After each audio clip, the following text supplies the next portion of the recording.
November 2005. MySpace had 75 million users and Rupert Murdoch just paid $580 million for it. By 2008, it was already dead. That wasn't a coincidence. I hate coincidences. The timing's too clean. Murdoch paid peak price for a company that was already rotting from the inside. Nobody talks about what happened in those 3 years between the sale and the funeral. The warning signs were there. Everyone just chose not to read them. Let's rewind. 2003. A small Los Angeles company called Intermix Media launched a website called MySpace. You could customize your profile, you could add music, you could express yourself in ways that Friendster, the earlier competitor, wouldn't let you. MySpace didn't just allow personalization, they made it the whole product. Within 2 years, MySpace was the most visited website in the United States. Not just social media. Website, period. By 2006, it had more traffic than Google. Users spent hours there. Teenagers customized their profiles like they were decorating bedrooms.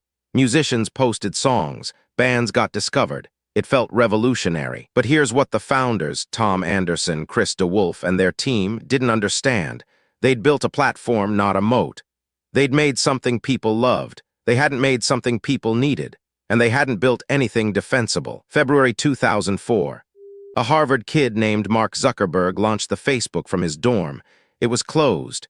You needed a college email. It was clean. No glittery backgrounds, no auto-playing music, no customization chaos. It was the opposite of MySpace in every way that mattered. MySpace executives watched. They didn't panic. Why would they? They had 75 million users. Facebook had maybe 5 million. MySpace was the king. Facebook was a college novelty. This is where arrogance and pattern recognition fail. They couldn't see the shift because they were standing on the mountain. Then Murdoch arrived. July 2005. News Corp, the media conglomerate that owned Fox, the Wall Street Journal, everything, bought MySpace for $580 million. It was a fortune. It was also the peak of the bubble. Murdoch saw MySpace as a digital empire. He saw users. He didn't see the architecture of why they were there. Here's what happened next. Murdoch wanted to monetize. He loaded MySpace with ads. Display ads, sidebar ads, intrusive ads. The site that users loved became a commercial strip mall. Pages loaded slower. The experience degraded. Users started noticing. Meanwhile, Facebook opened to everyone, not just college students. Everyone.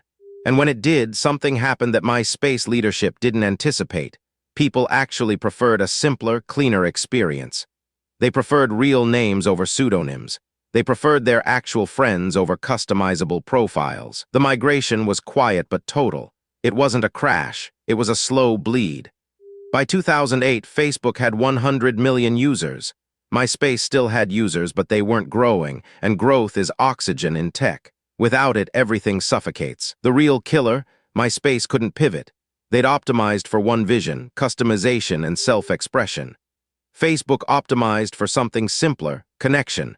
When the market decided it wanted connection, not customization, MySpace had no answer. They were locked into their own design. By 2009, MySpace was hemorrhaging users. Bands left, teenagers left, advertisers left. News Corp eventually sold the company for $35 million in 2011. They'd paid $580 million, lost over $545 million in 6 years. It wasn't just a bad investment. It was a masterclass in missing the moment. The autopsy reveals something darker. MySpace didn't fail because Facebook was better. It failed because MySpace leadership believed their own mythology. They thought size meant invulnerability. They thought dominance was permanent. They thought their users were loyal to the platform, not to the experience. But here's what keeps me up at night about this case. MySpace had every advantage. They had the users, they had the traffic, they had the revenue, they had the network effect, and they still lost. Why? Because they optimized for the wrong thing. They optimized for shareholder value, not user value. Murdoch saw MySpace and saw dollars. The original founders saw it as a community. When those two visions collided, the community died. The platform became a product. The users became metrics.